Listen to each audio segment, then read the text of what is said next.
दोस्तों, शिव कृपा परिवार में आपका हार्दिक स्वागत है। मंत्र की शक्ति को कैसे बढ़ाएं?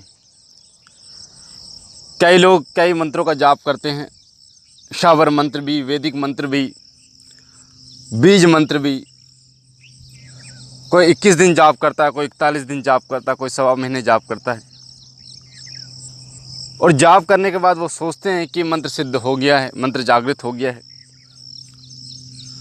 तो कई बार विधि तो सही बतलाई जाती है, पर आप या हम कुछ ऐसी त्रुटि कर बैठते हैं जिसके कारण मंत्र जो है वो सिद्ध नहीं हो पाता, या कुछ ऐसे नियम होते हैं जिन नियमों का आप पालन नहीं कर पाते तो मंत्र सिद्ध नहीं होता या जागृत नहीं होता। और कई बार ऐसा भी देखा गया है कि ज़रूरी नहीं है कि 41 दिन में पूर्ण रूप से मंत्र सिद्ध हो जाए, उसके लिए आपको थोड़ा समय और भी देना पड़ सकता है। कई ऐसी साधनाएं हैं जो एक बार में सिद्ध नहीं होती, दोबारा उन साधना को करना पड़ता है। और ये बात मैं बोलता भी हूँ जितने भी भाई बहन हैं कि आपको लगता है कि कोई ऐसी साधना आपने उठाई है और उस साधना में आपको एक बार सफलता ना मिली तो दोबारा उस साधना को कीजिए, तो वो साधना पूर्ण रूप से सफल होगी, पूर्ण रूप से परिपक्व होगी। और लोग क्या करते हैं, एक साधना की, उसमें अगर सफल नहीं हुए, उसमें अगर अनुभव नहीं हुए तो वो दूसरी साधना शुरू कर देते हैं या फिर साधना शुरू ही नहीं करते। तो जो मंत्र है, मंत्र की शक्ति को कैसे बढ़ाया जाए? कई बार हम जिस मंत्र का जाप करते हैं उसका जाप महीने में, सवा महीने में कई बार करते हैं, जिससे उसकी मंत्र की जो शक्ति है वो बढ़ती चली जाती है। भूत प्रेत से निवारण मंत्र होते हैं, भूत प्रेत को बुलाने के मंत्र होते हैं, मार लगाने के मंत्र होते हैं, या गंडा ताबीज़ बनाने के मंत्र जो होते हैं। जब हम फूंक के माध्यम से अभिमंत्रित करते हैं गंडे ताबीज़ को, तो कई बार वो 11 बार जाप करने पर कार्य नहीं करते, थोड़ा और बढ़ना पड़ता है, 21 बार जाप करने के बाद अभिमंत्रित करना पड़ता है। तो ये सब तभी होता है जब मंत्र की जो शक्ति है वो क्षीण होती चली जाती है। मंत्र की शक्ति को उस समय बढ़ाते रहना चाहिए। जो लोग भगत हैं, जो लोग साधक हैं, वो जानते हैं कि मंत्र की शक्ति को कैसे बढ़ाया जाता है। मंत्र की शक्ति को बरकरार रखना बहुत ज़रूरी होता है। कोई भी मंत्र कभी भी इस्तेमाल के लिए, प्रयोग के लिए तैयार किया जा सकता है, यानी किसी भी मंत्र का प्रयोग समय आने पर किया जा सकता है। इसीलिए वो मंत्रों को पहले से ही जागृत करके रखते हैं। कई बार आपने देखा होगा कि कई लोग एक बार मंत्र पढ़ा तुरंत कार्य कर दिया, और कई बार 21 बार मंत्र पढ़ा जाता है तब भी कार्य नहीं करता। तो वो जागृत के ऊपर होता है कि आप अगर मंत्र को जागृत नहीं करोगे, अगर उसकी शक्ति को बरकरार नहीं रखोगे तो ऐसा होगा, उसकी ऊर्जा जो है वो क्षीण होती चली जाएगी। अब किस प्रकार से मंत्र की शक्ति को बरकरार रखा जाता है, बढ़ाया जाता है, वो मैं आपको अब बताने जा रहा हूँ। पहला तरीका है मंत्र की शक्ति को बरकरार बढ़ाने का, वो है कि महीने में आप 1 से 2 हवन जरूर उस मंत्र की कीजिए।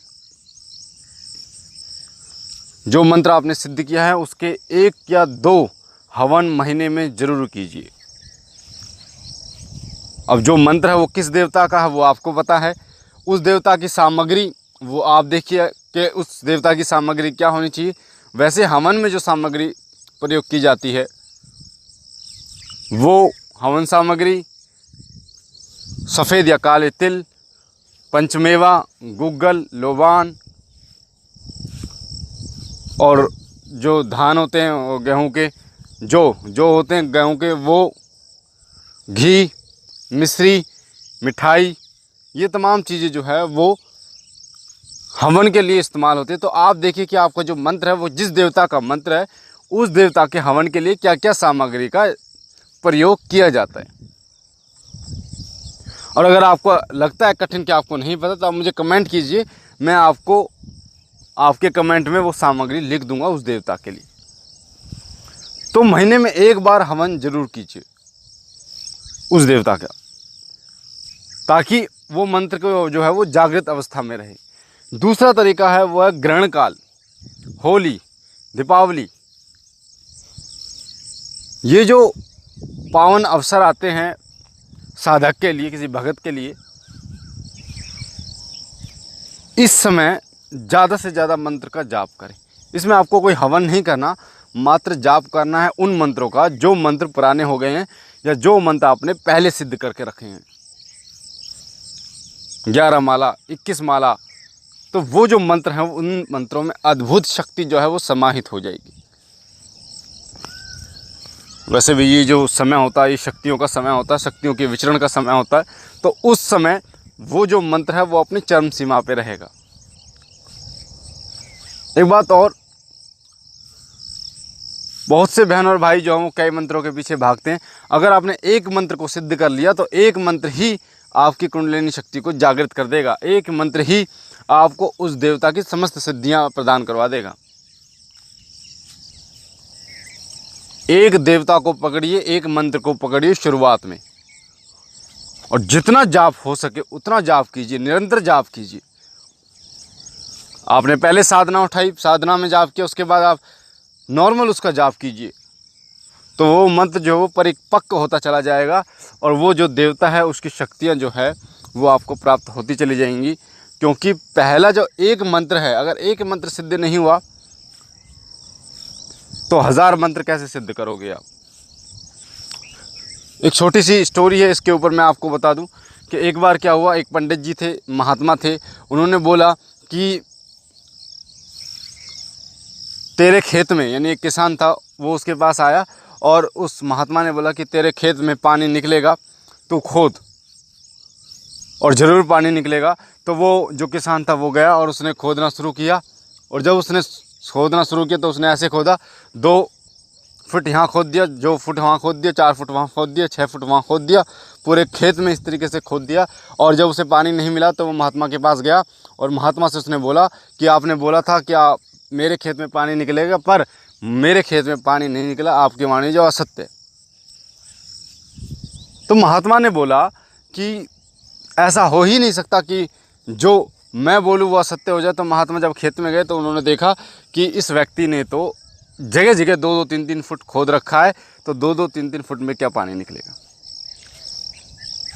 तो फिर उन्होंने बोला कि आप एक ही जगह, महात्मा ने बोला एक ही जगह पर 50 फुट 100 फुट खोलो तब पानी निकलेगा। तब उसने खोदा एक ही जगह पर, तब पानी निकला। तो इसी तरीके से इस कहानी का यही शिक्षा है कि जब आप एक मंत्र को बार बार जाप करते हो, यानी कि एक खड्डे को बार बार खोदते जाते हो तो पानी निकलता है, ऐसे ही एक मंत्र को जब आप बार बार जाप करते रहते हो, बार बार उसका हवन करते रहते हो, तो वो सिद्ध हो जाता है और एक अच्छा परिणाम आपको देता है, उस देवता को आप तक लाने पर मजबूर कर देता है। इसलिए पहले एक मंत्र का जाप कीजिए, एक मंत्र को परिपक्व कीजिए, उसके बाद आप दूसरे मंत्र की तरफ बढ़ना। और जब एक मंत्र, एक देवता सिद्ध हो गया तो वो आपको अपने आप ही तमाम रास्तों को दिखा देगा, अपने आप ही आपको तमाम मंत्रों को प्रदान कर देगा, तमाम विधियां आपको बता देगा, जिससे आप अन्य देवताओं को भी सिद्ध कर पाओगे।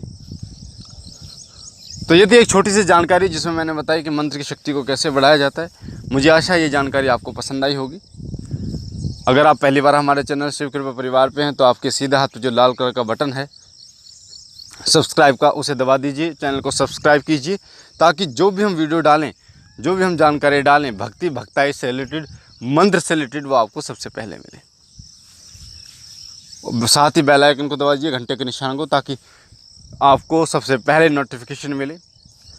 हमारा नया चैनल शिव साधना केंद्र, उसका लिंक डिस्क्रिप्शन में है, उसे भी सब्सक्राइब कीजिए। उसमें भी आपको ऐसी रहस्यमय जानकारियाँ मिलती रहती हैं, ताकि आप उसके साथ भी जुड़ पाएँ। इसमें आपका कोई पैसा नहीं लगता। लाइक कीजिए, अगर जानकारी अच्छी लगी शेयर कीजिए और बहनों और भाइयों तक, ताकि ये जानकारी और लोगों तक भी पहुँचे और लोगों को भी पता चल पाए कि सिद्ध मंत्र को कैसे, मंत्र की शक्ति को कैसे बढ़ाया जाता है। बाकी भोलेनाथ से विनती करता हूँ कि उनकी दया कृपा आपके ऊपर बनी रहे, आप सदा सुखी रहें, आपके घर परिवार में बरकत दो, बाबा आपकी झोली भरते रहे। हम मिलते हैं अगले वीडियो में, तब तक के लिए ओम नमः शिवाय, ओम नमः शिवाय, ओम नमः शिवाय।